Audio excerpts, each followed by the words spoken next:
Praise the lord. అందరూ క్షేమంగా ఉన్నారని మేము తలుస్తూ దేవునికి వందనాలు చెల్లించుకుంటున్నాము. ఈ దినమందు పుట్టిన దినంలో వివాహ దినం జరుపుకున్న బిడ్డలను కూడా దేవుడు విశేషంగా దీవించాలని ప్రార్థన చేస్తున్నాము.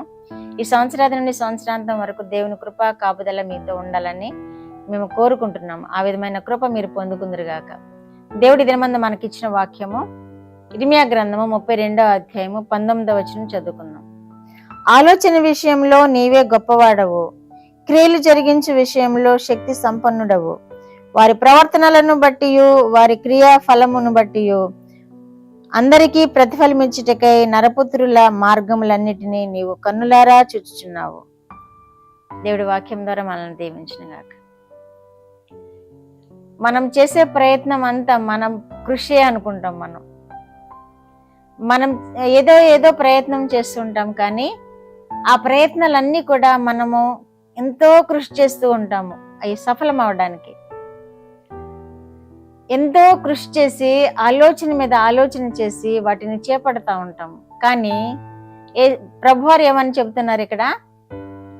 వారి ప్రవర్తనను బట్టి వారి క్రియా ఫలములను బట్టి అందరికీ ప్రతిఫలం ఇచ్చేవాడు దేవుడే. నరపుత్రుల యొక్క మార్గములను ఆయన కన్నులారా చూస్తున్నాడు అని కూడా తెలియజేస్తున్నారు. మన మార్గములను ఆయన కన్నులారా చూస్తున్నారు. మన క్రియాఫలం ఎలా ఉందో, మన ప్రవర్తన ఎలా ఉందో ఆయన చూస్తూ మనకి దానికి సంబంధించిన దానికి తగిన ప్రతిఫలం ఇస్తున్నాడు దేవుడు. కనుక మనం ఈ లోకంలో ఎంత కృషి చేసినా మనంతట మనము ప్రయోజకులము కాలేం, మనంతట మనం వృద్ధిలోనికి రాలేము, మనంతట మనము ఎదుగుతున్నప్పటికీ అదే నిష్ప్రయోజనమే అవుతుంది. ఎప్పుడైతే మనం మన జీవితాలను దేవునికి సమర్పించుకుంటామో, ఎప్పుడైతే మన జీవితాలను ఆయన పాదాలు ఎద్దపెట్టి మనం ఆయన వేడుకుంటూ మనం జీవిస్తామో, ఆయన చూస్తున్నారు కనుక వారి ప్రవర్తనను బట్టి వారి క్రియాఫలాలను బట్టి వారికి ప్రతిఫలం ఇస్తానని వాగ్దానం చేస్తున్నారు కనుక మన ప్రవర్తన అంతటికీ దేవుని అధికారాన్ని ఒప్పుకోవాలని వాక్యం ద్వారా మనం గ్రహించగలుగుతున్నాము. మన క్రియ అంతటి కూడా మనం ఏ పని చేపడుతున్నామో ఆ పనిని ముందుగా దేవుని పాదాలు ఎద్ద పెట్టి దానిని దేవుని చిత్తానికి అప్పచెప్పి మనం చేసినప్పుడు అవి సక్సెస్ఫుల్ అవుతాయని దేవుడు వాక్యం ద్వారా మనకి నేర్పిస్తున్నారు. మనంతటా మనం ఏమీ సాధించలేమని కూడా ఈ వాక్యం ద్వారా మనం తెలుసుకోగలుగుతున్నాం. అందుకనే బాల్యం నుండి పిల్లలకు దేవునికి ప్రార్థన చేయడం, దేవునిలో ఎదగడం, దేవునికి ప్రార్థనలు చేసి పాటలు పాడుతూ దేవుని యొక్క జ్ఞానంలో పెంపొందించడం ఎంతైనా అవసరమైనదని ఈ వాక్యాల ద్వారా మనం గ్రహించగలుగుతున్నాం. బాల్యం అందే వారు ఆ ఏ విధమైనటువంటి దేవుని భయంలో భక్తిలో ఎదిగినప్పుడు, వారు పెద్దవారి అన్నప్పుడు దేవునికి తన సమస్తాన్ని అప్పచెప్పుకుని, వారి ప్రవర్తన అంతటిని అప్పచెప్పుకుని, వారు చేసే పని అంతటిని అప్పచెప్పుకుని దేవునికి మేలులు పొందుతారు, ఆశీర్వాదాలు పొందుతారు, దీవెనలు పొందుతారని వాక్యంలో మనం తెలుసుకుంటున్నాం. కాబట్టి ఎవరైతే దేవుని యందు భయభక్తులు కలిగి ఉంటారో దేవుని చేత ఆశీర్వదింపబడతారు.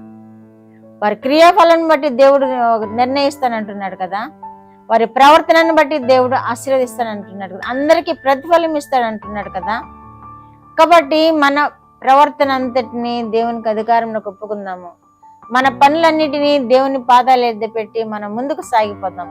దేవుడు తప్పకుండా మనల్ని ఆశీర్వదిస్తాడు, మన పనులను కూడా సఫలం చేస్తాడు ఆయన. పిల్లలు ఎంతో కష్టపడి చదువుతారు. దేవుని పాదాలు ఎద్ద పెట్టకుండా వారు చదివినా కానీ 100% సక్సెస్ఫుల్ కాలేరు. వారు ఎంతో కష్టపడి పైకి రావాలన్న ఆలోచన కలిగి ఉంటారు, కానీ వారి పైకి రావాలన్నా దేవుడు ఆశీర్వాదం ఉండాల్సిందే. పరీక్షలు వస్తున్నాయి, పిల్లలు బాగా చదువుతారు, కానీ దేవుని యొక్క కృప కూడా వారు పొందుకోవాలని తల్లిదండ్రులు వారికి నేర్పించాలి. ప్రార్థన చేయడం, వాక్య ధ్యానం చేయడం నేర్పించాలి పిల్లలకి. అప్పుడే దేవుడు వారి క్రియాఫలాన్ని చూస్తాడు, వారి ప్రవర్తనను చూస్తాడు, వారికి తగిన ఫలాన్ని ఇస్తాడు, వృద్ధిలోనికి తీసుకుని వస్తాడు. యెషయా గ్రంథము 28:29లో కూడా ఆశ్చర్యకరమైన ఆలోచన శక్తియు అధిక బుద్ధియు అనుగ్రహించేవాడు ఆయనే అని వాక్యం తెలియజేస్తుంది. ఆశ్చర్యకరమైన ఆలోచన శక్తి ఇచ్చే దేవుడుగా ఉన్నాడు, అధిక బుద్ధిని ఇచ్చే దేవుడుగా ఉన్నాడు. సొలొమోను మహారాజు పరిపాలన కోసం అడిగాడు, కానీ అధిక బుద్ధిని ఇచ్చాడు ఆయనకి. అధిక బలంనిచ్చాడు, అధిక జ్ఞానంనిచ్చాడు. అలా ఎవరైతే దేవుని మీద ఆధారపడతారో వారికి అధికమైన బుద్ధి ఇస్తాడు, ఆలోచన శక్తిని ఇస్తాడు. కొంతమంది ఆలోచన శక్తి లేక ఏది పడితే అది ఆలోచన చేసి ఏ పని పడితే ఆ పని చేయడం వలన వారు ఎంతో నష్టపోయే అవకాశం ఉందని మనం చూస్తున్నాం.